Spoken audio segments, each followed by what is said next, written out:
Em Jojo tem vários stands muito poderosos, como o Wonder of You e o Golden Experience Requiem. Eles também podem ser divididos em dois tipos, que são os stands automáticos, que o usuário pode ficar lá só na vida boa fazendo o que quiser enquanto o stand faz todo o trabalho sujo.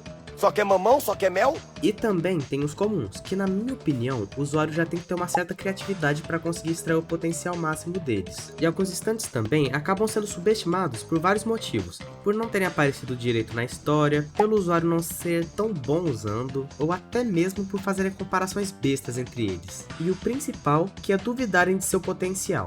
Então eu reuni aqui pra vocês um stand de cada parte que eu considero ser mais subestimado. Mas antes de ir pro vídeo, eu vou pedir pra você se inscrever no canal e curtir o vídeo pra me ajudar a crescer aqui no YouTube. Se quiser, me siga nas redes sociais que eu deixo aqui na descrição. E agora também tem o meu canal de lives lá na Twitch. Então se quiser ver momentos de eu sendo um completo imbecil como aqui...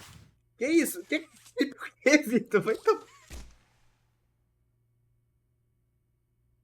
Ah, é... É só dar uma passadinha lá, você vai ser bem-vindo. Agora, voltando pro vídeo, eu usei alguns critérios para fazer ele. Primeiro, o que vai ser analisado é a habilidade do stand, e não o usuário. Por exemplo, eu não vou dizer o que ele devia ter feito na história ou ficar cagando regra. Segundo, caso eu venha falar do usuário, vai ser só para criar um cenário hipotético de como as habilidades podem ser usadas para mostrar o seu potencial. E terceiro, eu não vou falar só do uso em batalha, já que na minha opinião, poder não vem só de porradaria. Para mim, poder é mais sobre ter alguma vantagem sobre os outros ou em alguma outra situação. Por exemplo, imagina que você está jogando LoL ou algum outro jogo competitivo. Nesse caso, o seu inimigo te eliminou, então pegou uma vantagem que foi crescendo cada vez mais até ele ganhar. É basicamente isso, só que aplicado na vida real. Eu acho que deve ter dado para entender. Então, o poder dos stands nesse caso é sobre aproveitar de uma vantagem que só você tem. Agora, parando de enrolar, o primeiro stand que eu escolhi para essa lista é o Yellow Temperance. Um stand que é considerado invencível, mas que a fraqueza é basicamente o próprio usuário, que por sinal é um caba bem do esquisito. Esse stand basicamente é uma gosma amarela e indestrutível que se alimenta de matéria orgânica, se grudando no corpo do alvo, usando isso para crescer e ficar mais forte, até consumir a pessoa por inteiro. Além disso, o stand também dá a capacidade do usuário de se transformar em outras pessoas, como ele fez com Kakyoin, por exemplo. Eu considero essa habilidade subestimada pela história dizer que o stand é invencível fisicamente, mas o usuário ainda tomar um sacode bonito do Jotaro. Então meio que a rapaziada esquece um pouquinho do coitado. Mas de qualquer forma, esse stand pode ir muito além do que ele aparenta. Pelo que eu me lembro, ele não precisa ter um contato direto com a pessoa que ele precisa se transformar. Só aí já dá pra ver que ele tem bastante utilidade. Então, se for do interesse do usuário, ele pode se transformar em alguém com muita influência. Como sei lá, o Lula.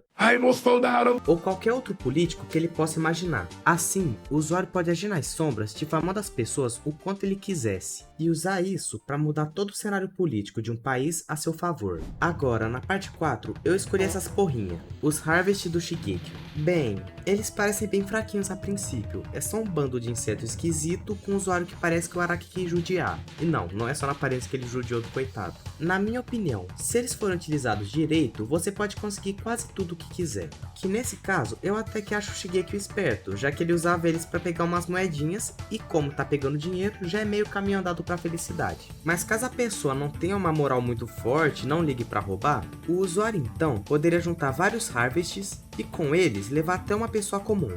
Como não usuários de stands não poderiam ver o Harvest, seria muito fácil fazer um arrastão por aí sem nem ter que sair de casa. Além de que mesmo que eles sejam pequenos e o dano não seja lá aquelas coisas, quando estão juntinhos dá pra fazer um bom estrago no oponente. E também uma outra coisa que ele pode fazer é injetar substâncias na corrente sanguínea das pessoas. Então se você conseguir achar algum veneno e fazer com que eles injetem isso, aí já era, porque eu acho que veneno injetado deve ser pior do que veneno tomado. Agora, na parte 5, vocês podem me julgar, mas eu escolhi o Rolling Stones do Scolip.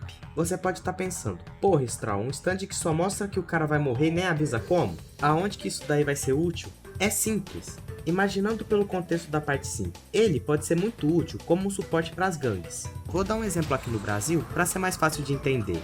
Imaginando que o Scolip tá lá no Rio de Janeiro e faz parte do grupo principal de uma facção. Então tá lá ele e os membros, e o seu líder. Nessa situação, o Scolip ficaria sempre próximo de seu grupo enquanto lideram o tráfico na área. Caso o rosto de algum dos membros apareça no Rolling Stones, eles poderiam se preparar para o que poderia acontecer, que pode ser desde uma operação policial na área até rivais querendo atacar, mas também pode ser algo simples como um acidente de carro.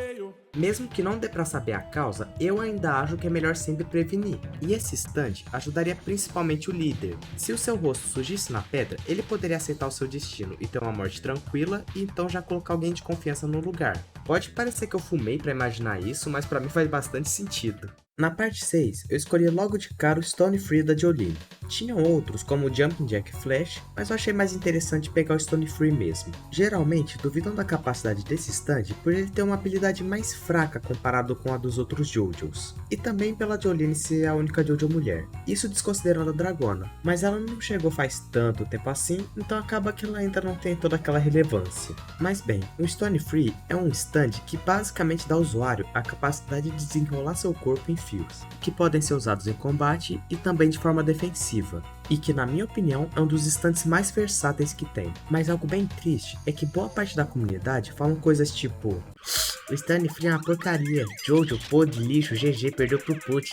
E isso quando não fazem comparações imbecis, coisa como: ah, Jolene Rio, perderia fácil pro Josuke. Mano, na moral, se a Jolene conhecesse o Josuke, eles iam ser a parça. Quem compara a personagem desse jeito, que é muito pica. Pronto, agora deixei meu ódio que tava guardado extravasar. Mas então, voltando ao assunto, o Stone Free é um stand que depende muito da criatividade do usuário. Se você for um abestado e só usar ele pra desfiar o corpo e foda-se, aí é complicado mesmo. Mas se você souber usar, vai poder arrebentar quase qualquer um no meio. O maior exemplo disso pra mim foi quando a Jolene transformou parte de seu corpo em uma fita de Mobius para não ser invertida pelo Simon, um dos momentos mais inteligentes de Jojo. Além disso, ter mostrado como a criatividade é um dos pontos mais decisivos nas batalhas. Outra coisa também foi naquela batalha contra a Miu Miu, que ela usou um sistema binário para poder lembrar dela. Aquilo foi um dos momentos mais geniais também. Agora, na parte 7, eu achei um pouquinho complicado de escolher, já que eu não vejo subestimarem tanto assim os stands dessa parte. Talvez seja porque nem todas as batalhas são 100% focadas neles, como por exemplo a do Ringo, que foi mais baseada em tiros. Mas então, eu vou citar aqui o In The Silent Way do Sandman, que por sinal eu citei ele em outro vídeo se quiser conferir, e também o Chocolate Disco do Disco, esse é o nome dele. Basicamente, eu acho que eles são bem pouco comentados e tem stands bem legais. O In The Silent Way consegue criar onomatopeias que quando forem soltas em alguém, vão causar a característica daquele som, como um som de corte por exemplo, aí a pessoa pode ser cortada. E o Chocolate Disco, eu achei ele um pouco mais confuso da primeira vez que eu vi. Eu não sei se é a palavra certa, mas ele faz um plano cartesiano no chão e é capaz de trocar as posições dos itens que estão ali dentro usando seu bracelete, fazendo ele cair na posição que o adversário tiver se for do desejo dele. Falando assim parece meio bobinho, mas ele conseguiu dar um trabalho pro Gyro. Agora por último, em JoJolion, que vocês sabem que é a minha parte favorita, eu pensei no stand e na ideia desse vídeo enquanto eu tava comendo uma das minhas marmitas que eu levei pro Enem. Eu olhei pra frente e vi que a mina que tava estudando pra medicina tava com a mesma cor de prova que a minha. Então a primeira coisa que eu pensei foi: e se eu tivesse o Paper Moon King comigo aqui, hein? Sim, o stand do Tsurugi ia me salvar no Enem. Basicamente, ele consegue fazer origamis com qualquer coisa e quando esses origamis encostam em uma pessoa, eles podem mudar os sentidos dela, como fazer a pessoa enxergar todos com o mesmo rosto, fazer o inimigo enxergar como se estivesse ganhando a batalha e até mesmo fazer vários ônibus parecerem com alguém na visão de quem foi afetado. Esse stand pode te fazer passar em qualquer prova, concurso, etc, sem precisar se esforçar merda nenhuma. Você só precisaria levar uma caixa de bis ou alguma coisa assim para comer na hora da prova e então fazer vários origamis com os papéis que iria sobrar. Agora, com os origamis em mãos, você poderia soltar eles no chão e todos da sala seriam afetados. Nesse caso, quando alguém olhasse para sua cadeira, eles iriam enxergar como se você ainda tivesse sentado nela, enquanto seu corpo real seria um mosquito voando na visão deles. Eu imaginei isso porque na hora tinha um mosquito filho da puta pousando na minha comida. Agora, assim, você ia até a mesa da menina que tá fazendo o Enem pelo 6º ano seguido para passar em medicina, que se ela tá desse jeito, provavelmente deve estar estudando que nem uma condenada. Então, iria catar todas as respostas do gabarito. E também a redação, se você conseguisse mudar ainda mais os sentidos dela. nela. Assim, você tiraria uma nota pica na prova sem nunca precisar ter estudado, ou ter feito a mesma cagada que eu de ter citado o Jojo na redação, ou até mesmo ter cometido a mesma burrice que eu fiz na questão da cafeteira, que meu raciocínio basicamente foi: essa cafeteira aí não tem selo 80+ não, a eficiência energética dela aí deve ser uma bosta. Aí marquei 60% pra não ser muito nem pouco, e dei a sorte dela ter sido anulada. Mas então, esse foi o vídeo. Pareci um drogado falando muita coisa aqui, mas consegui dar meus pontos, isso que importa. Muito obrigado por ter assistido até aqui. Me siga nas redes sociais que eu vou deixar aqui na descrição e também no meu canal de gameplay, que eu tô começando a postar os clipes das lives. Valeu e até o próximo vídeo. Cuidado com a pica, mano, fimose já é garantida, mano. Cuidado onde você pisa, mano. Pode ser uma vagina, mano. 10 da manhã tem esperma na virilha. Bichosa eu tenho fobia, mano. É como minha avó dizia, mano. Pra que ter pica, seu filho da bundinha. No bafão de carniça.